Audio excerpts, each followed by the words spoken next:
Shalom, senang sekali dapat berjumpa kembali di program Bible Study Online CK7, di mana kita diajar untuk mau membaca, merenungkan, dan mendapatkan rema-rema firman yang kita pelajari.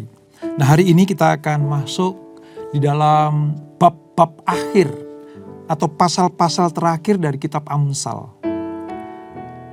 Amsal 30 ini, saudara, bagian dari penulis Amsal yaitu Agur bin Yake.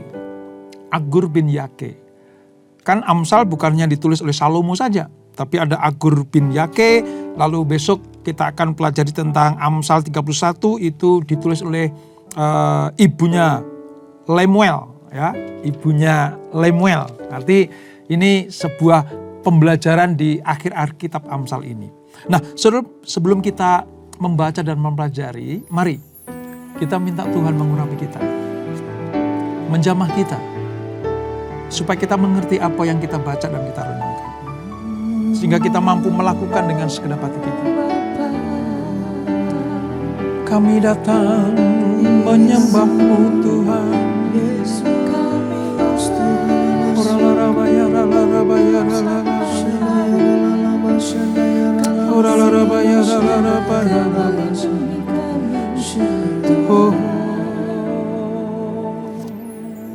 Sungguh besar setiamu, Kau nyatakan bagiku. Kau Bapa yang selalu mengerti isi hatiku. Kemuliaan-Mu Kau janjikan,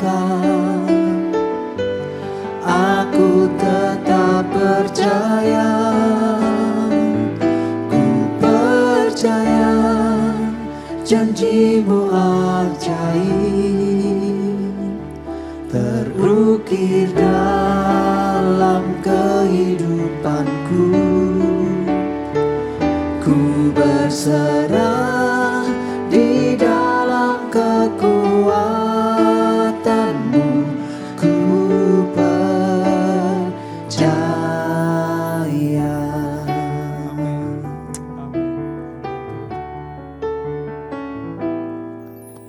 Sungguh besar setiamu, Kau nyatakan bagiku. Kau Bapa yang selalu mengerti isi hatiku. Kemuliaan-Mu Kau janjikan, aku tetap percaya. Ku percaya janji-Mu ajaib, terukir dalam kehidupanku. Ku berserah di dalam kekuatan-Mu, hanya Kau segalanya bagiku. Ku percaya janji-Mu ajaib, terukir dalam kehidupanku. Ku berserah di dalam kekuatan-Mu, ku percaya.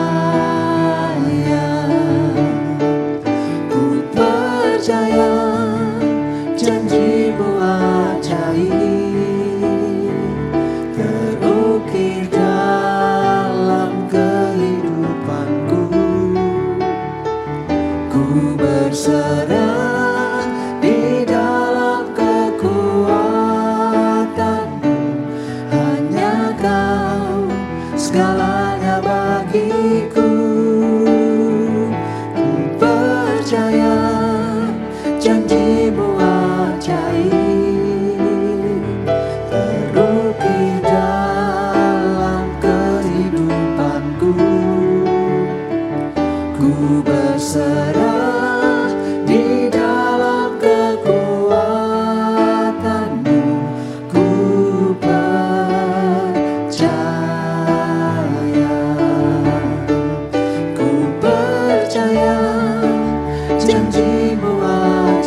Ku berserah di dalam kekuatanmu, hanya Kau segalanya bagiku. Ku percaya janjimu ajaib, terukir dalam kehidupanku. Ku berserah di dalam kekuatanmu, ku percaya. Ku berserah di dalam kekuatanmu, ku percaya. Ku berserah di dalam kekuatanmu, ku percaya.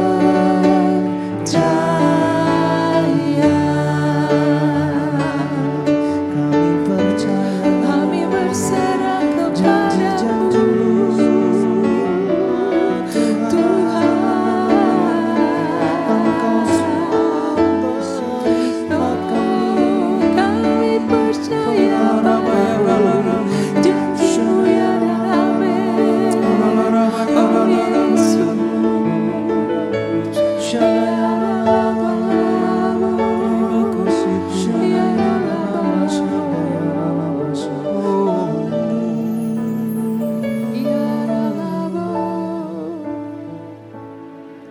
Janji-Mu seperti fajar pagi hari, dan tiada pernah terlambat bersinar. Cinta-Mu seperti sungai yang mengalir, dan ku tahu betapa dalam kasih-Mu. Janji-Mu seperti fajar pagi hari, yang tiada pernah terlambat bersinar. Cinta-Mu seperti sungai yang mengalir, dan ku tahu betapa dalam kasih-Mu.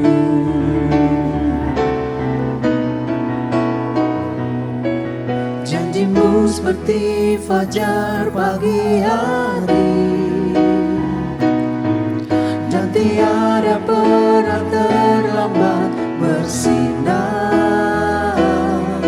Cinta-Mu seperti sungai yang mengalir, dan ku tahu betapa dalam kasih-Mu. Janji-Mu seperti fajar pagi hari, dan tiada pernah terlambat bersinar. Cinta-Mu seperti sungai yang mengalir, dan ku tahu betapa dalam kasih-Mu. Dan ku tahu betapa dalam kasih-Mu, dan ku tahu betapa dalam kasih-Mu. Amin, amin Tuhan. Engkau tidak pernah terlambat untuk memancarkan kasih setia-Mu kepada anak-anak-Mu yang taat dan setia. Engkau tidak pernah berlambat-lambat untuk memberkati kami semuanya. Tepat pada waktunya, sepasti mentari terbit dari timur, demikianlah sepasti janji-Mu untuk kami semuanya. Terima kasih Bapa, terima kasih Tuhan Yesus. Kami akan melanjutkan pembelajaran kami, urapi kami, jamah kami, supaya kami mengerti apa yang kami baca, kami renungkan, dan kami cakap untuk melakukannya. Di dalam nama Yesus, mari yang siap belajar firman Tuhan, sama-sama katakan amin. Amin. Kita akan membaca dari Amsal pasal 30, saudara. Ini 2 pasal terakhir sebelum mengakhiri kitab Amsal. Nah, Di pasal yang ke-30 ini kita tahu bahwa bukan Salomo lagi yang menulis, tetapi ada satu penulis yang namanya Agur bin Yake. Nah, siapa Agur bin Yake ini, saudara? Di dalam setiap firman yang kita pelajari, kita tidak akan menemukan, kita tidak akan tahu siapa Agur bin Yake ini. Karena namanya dan nama ayahnya, yaitu Yake itu, tidak pernah muncul dalam bagian Alkitab yang lainnya. Atau sumber-sumber di luar Alkitab bahkan sulit untuk ditemukan. Ada beberapa penafsir dan ahli kitab menyatakan bahwa kemungkinan besar ia bukan orang Israel, melainkan orang keturunan Masa. Orang Masa itu adalah keturunan Ismail. Kalau kita ingat Kejadian pasal yang ke-25 ayat 14. Diulang juga dalam 1 Tawarikh pasal 1 ayat 30. Di situ ada nama Masa gitu ya. Nah, namun saudara, nggak menjadi masalah buat kita jika ia bukan orang Israel. Nggak terlalu mengganggu kita kalau dia bukan keturunan orang Yahudi atau keturunan Yakub. Karena yang penting kita harus mengerti bahwa Allah bisa berbicara kepada siapa saja, memberikan kebenarannya kepada siapa saja. Dan ketika masuk dalam kanonisasi firman Allah ini atau Alkitab suci ini, saudara, maka kita harus percayai bahwa ini adalah perkataan Allah. Nah, kita akan membaca dari ayat 1 sampai dengan ayat ke-20 dari kitab Amsal pasal 30. Demikian firman Tuhan, Perjanjian Lama halaman sekitar 1031. Perkataan-perkataan Agur bin Yake. Perkataan-perkataan Agur bin Yake dari Masa. Tutur kata orang itu, aku berlelah-lelah, ya Allah, aku berlelah-lelah sampai habis tenagaku. Sebab aku ini lebih bodoh daripada orang lain. Pengertian manusia tidak ada padaku. Jika tidak kupelajari hikmat, hingga tidak dapat kukenal yang Maha Kudus. Siapakah yang naik ke surga lalu turun? Siapakah yang telah mengumpulkan angin dalam genggamannya? Siapakah yang telah membungkus air dengan kain? Siapakah yang telah menetapkan segala ujung bumi? Siapa namanya dan siapa nama anaknya? Engkau tentu tahu. Sebab firman Allah itu murni. Ia adalah perisai bagi orang yang berlindung padanya. Jangan menambahi firman-Nya, supaya ia tidak menegurmu dan engkau tidak dianggap pendusta. Dua hal aku mohon kepadamu, jangan kau tolak sebelum aku mati. Yakni, jauhkanlah dariku kecurangan dan kebohongan. Janganlah berikan kepadaku kemiskinan dan kekayaan. Biarkanlah aku menikmati makanan yang menjadi bagianku. Supaya jangan kalau aku kenyang, aku menyangkalmu. Dan berkata, siapa Tuhan itu? Atau kalau aku miskin, aku mencuri dan mencemarkan nama Allahku. Jangan memfitnah seorang hamba kepada tuannya, supaya jangan ia mengutuki engkau, dan engkau harus menanggung kesalahan itu. Ada keturunan yang mengutuki ayahnya, dan tidak memberkati ibunya. Ada keturunan yang menganggap dirinya tahir, tetapi belum dibasuh dari kotorannya sendiri. Ada generasi yang angkuh pandangannya, dan terangkat kelopak matanya. Ada keturunan yang giginya pedang, yang taringnya pisau, untuk memakan habis orang tertindas dari bumi, dan orang miskin dari antara manusia. Si lintah mempunyai 2 anak perempuan. Berikan, berikan, kata mereka. Ada 3 hal yang tak akan kenyang.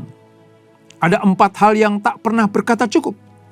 Dunia orang mati, rahim yang mandul, bumi yang tak pernah puas dengan air, dan api yang tidak pernah berkata cukup. Mata yang mengolok-olok ayah dan enggan mendengarkan ibu akan dipatuk gagak lembah dan dimakan anak Raja Wali. Ada 3 hal yang menakjubkan bagiku, bahkan ada 4 hal yang tidak ku mengerti. Jalan Raja Wali di udara, jalan ular di atas cadas, jalan kapal di tengah laut, dan jalan seorang laki-laki dengan seorang gadis. Inilah jalan perempuan yang berzina. Ia makan lalu menyeka mulutnya dan berkata, aku tidak berbuat jahat. Nah, sampai di sini dulu pembacaan kita, saudara. Dan kita mengerti bagaimana apa yang kita baca tadi, sebuah pengakuan dari Agur bin Yake ini. Agur mengerti jika manusia itu adalah sebenarnya bodoh dan tidak berhikmat. Ini dulu, saudara. Orang yang akan mendapatkan kebijaksanaan dan hikmat harus mengakui bahwa manusia itu sebenarnya tidak mengerti apa-apa. Maka tadi Agur berkata, hanya Tuhan yang tahu. Hanya Tuhan yang mengerti. Agur mengajarkan buat kita semuanya, ayo kita akui bahwa kita ini bodoh. Tadi ayat 2 dan 3. Ya. Agur menunjukkan dirinya merupakan orang-orang yang memiliki hikmat, tetapi hasil dari mendapatkannya. Karena sadar tentang kebodohannya, sadar tentang ketidak memiliki hikmat, maka dia berusaha untuk mendapatkannya. Sebab begini, saudara. Pada umumnya, orang bodoh itu selalu menganggap dirinya pintar. Sebaliknya, orang yang berhikmat itu mengerti betapa ia tidak tahu. Nggak ngerti apa-apa. Dia kosong. Maka dia perlu diisi. Perlu diberikan sesuatu dari Allah. Karena dia menyadari ketidak memiliki apa-apa itu. Itu ciri orang berhikmat.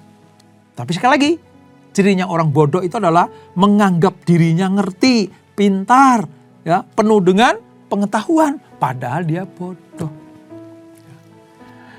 Maka dari apa yang kita baca tadi, saudara, berbagai pertanyaan yang disampaikan Agur di ayat yang keempat itu. Siapa yang telah menetapkan segala ujung bumi? Kata segala ujung bumi itu artinya seluruh pengertian-pengertian dunia ini. Siapa yang sanggup?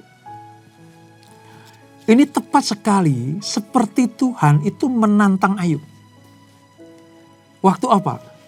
Waktu Allah berkata kepada Ayub, ayo tunjukkan siapa yang sanggup menciptakan segala sesuatu. Siapa yang mengatur matahari, bulan, dan bintang. Siapa yang menciptakan cakrawala dan segala isinya. Siapa yang mengadakan binatang-binatang yang berkeriap di muka bumi ini. Gak ada kecuali Allah. Itulah sebabnya Agur itu memberikan didikan buat kita semuanya. Ayo, kalau kamu pengen berhikmat, kalau kamu pengen punya kebijaksanaan, akui dulu bahwa kita tidak punya apa-apa. Kita itu bodoh dan tidak berhikmat. Dengan demikian, maka kita akan dipenuhi dengan kebijaksanaan ilahi. Ingat ya, saudara, orang yang sombong itu tidak perlu didikan. Orang yang tinggi hati itu tidak perlu teguran. Tapi kalau kita baca semua Amsal sebenarnya isinya itu nasihat, teguran, dan didikan. Nah, melalui pernyataan Agur ini, saudara, Allah menunjukkan kepada manusia betapa berkuasanya Allah. Betapa berkuasanya Allah. Itulah sebabnya, maka pengakuan kita atas kedaulatan Allah itu penting. Memulai hikmat adalah takut akan Tuhan, bukan? Kata takut akan Tuhan itu bukan cuma mengakui bahwa Allah itu sumber segala sesuatu. Tapi takut akan Tuhan juga kita mengakui bahwa segala sesuatu ada karena Allah. Itu. Nah, memang tidak serta-merta langsung tahu, saudara, langsung mengerti. Hikmat tidak langsung jatuh tanpa ada prosesnya. Itulah sebabnya Tuhan itu memberikan pengertian-pengertian tahap demi tahap. Pendidikan jenjang demi jenjang. Ya. Allah memberikan pengertian-pengertian itu tidak langsung segala sesuatu dimengerti oleh manusia. Rahasia-rahasia ilahi diberikan kepada orang yang rindu mendapatkannya. Tetapi dengan kapasitas manusia yang tidak seperti Allah itu, maka Allah memberikan tahap demi tahap. Seperti kita belajar ini dari kitab Kejadian, sampai di Amsal pasal 30 ini. Kan tahap demi tahap kita mengerti bagaimana Allah itu, siapa Allah itu, apa rencana Allah bagi manusia, apa yang menjadi kebesaran dan kedaulatan Allah yang dimiliki Dia. Itu kita mengerti kalau kita terus tekun mencari, merindukan, seperti tanah kering merindukan air. Inilah yang harus kita dapatkan. Ini saudara. Agur mengajarkan bahwa semua firman Allah itu adalah murni. Ia adalah perisai bagi orang-orang yang berlindung kepadanya. Ayat 5 tadi. Ini pengertian yang harus kita dapatkan.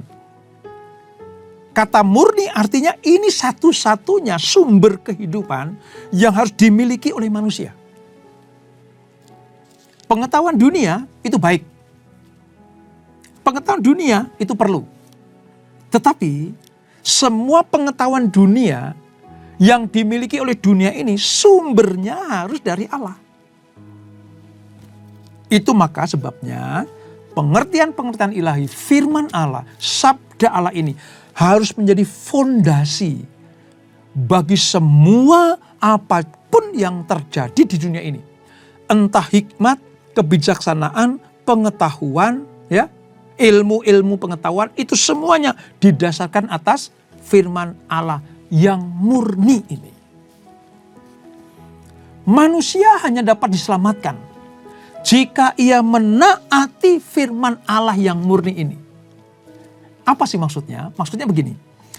Pengetahuan-pengetahuan yang tidak didasari atas kebenaran ilahi itu akan menjerumuskan.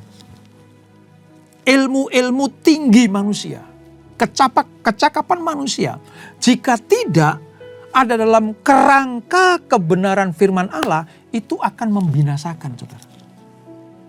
Hati-hati itu. Ini yang Agur ingin jelaskan kepada kita semuanya. Ya. Firman Allah adalah pelindung, pagar keselamatan bagi orang-orang percaya yang selalu berharap menanti-nantikan hikmat Allah, kebijakan Allah, menantikan pertolongan Tuhan. Maka tidak mengherankan, ya. Tadi dikatakan manusia tidak boleh menambahi apa yang sudah Allah firmankan. Allah tidak bisa, manusia tidak mampu memberikan tambahan-tambahan ilmu kepada semua firman Allah ini. Sebab ini cukup. Ini sempurna. Murni. Di ayat 6 tadi, bagi mereka yang berusaha melakukan untuk menambah-nambahkan, itu dianggap sebagai orang apa? Durhaka, saudara. Orang-orang yang akan dibinasakan. Oh Pak, berarti kita tidak boleh menerjemahkan Alkitab dengan sembarangan. Ya itu tidak boleh, betul-betul tidak boleh. Saudara. Tapi menerjemahkan dengan ilham ilahi itu diperbolehkan. Yang tidak boleh itu begini. Jangan sampai pengetahuan manusia, pengetahuan dunia itu melebihi pengetahuan firman Allah. Karena ini saudara, Alkitab ini itu segala-galanya bagi keberadaan manusia dan seisi dunia ini. Bahkan surga juga, keberadaan ilahi itu digambarkan oleh kitab suci kita ini. Betapa agung dan mulia setiap perkataan Allah yang kita pelajari, kita mengerti, kita percayai, dan kita lakukan. Itu sebabnya ya dikatakan kita harus mencarinya seperti kita mencari harta yang tak ternilai harganya. Ya. Kita baru mendapatkan hikmat apabila kita memiliki kerendahan hati. Nah kuncinya ini saudara. Dengan rendah hati. Orang yang mau belajar firman Tuhan, modal utamanya itu rendah hati dulu. Sebab orang rendah hati itu ciri-cirinya apa? Dia menyadari akan kekosongannya. Dia menyadari akan kebodohannya. Dia menyadari akan ketidakmengertiannya. Maka dengan rela dia mau diisi dengan kebenaran-kebenaran ini. Maka mari kita belajar rendah hati. Seperti Agur yang menyadari bahwa manusia tidak mengerti apa-apa. Kecuali kalau mau belajar hikmat dengan tuntunan Tuhan. Ini saudara. Ini pelajaran yang perlu kita mengerti. Ya, pentingnya kita belajar Amsal itu gini saudara. Bahwa kita diajarkan, disadarkan. Kita tuh nggak bisa apa-apa. Kita nggak memiliki apa-apa. Ya. Agur menyatakan bahwa benar-benar nggak punya apa-apa, nggak bisa apa-apa. Tindakan kita, perkataan kita, ya, kecakapan kita, ilmu-ilmu yang dapat kita peroleh itu harus didasari atas pengakuan bahwa itu adalah dari Allah. Nah ini bagian pertama dari apa yang kita pelajari di Amsal 30 ini. Bagian yang kedua, saudara. Allah tidak mau manusia berhenti pada pengakuan bahwa dunia ini diciptakan olehnya saja. Allah pengen, ya, mau saudara, manusia itu lebih daripada sekedar mengakui bahwa dunia ini diciptakan Allah. Tetapi Allah punya maksud yang lebih daripada itu. Tuhan pengen banget manusia itu mengerti bahwa ada sesuatu yang lebih mulia dari sekedar penciptaan. Apa itu? Manusia harus mengerti bahwa Allah menganugerahkan keselamatan kepada manusia yang bebal, yang berdosa, yang bodoh, yang tidak mengerti apa-apa itu. Tangkap baik-baik ini saudara. Mengakui bahwa Allah itu pencipta segala-galanya, itu baru satu sisi. Itu baru setengah kebenaran. Kelengkapan dan kesempurnaan dari itu adalah kalau kita mengerti bahwa apa yang diciptakan Allah, apa yang diadakan oleh Allah itu dengan tujuan supaya manusia diselamatkan. Ini saudara. Kitab suci ini membongkar bukan hanya sekedar kebesaran Allah saja. Kitab suci ini bukan sekedar membuktikan keajaiban Tuhan saja. Tapi tujuan dari itu semua adalah supaya membawa manusia itu tidak binasa, melainkan beroleh hidup yang kekal. Ini. Tujuan kita mempelajari firman Allah bukan sekedar kita mengerti, faham, mengenal Allah saja.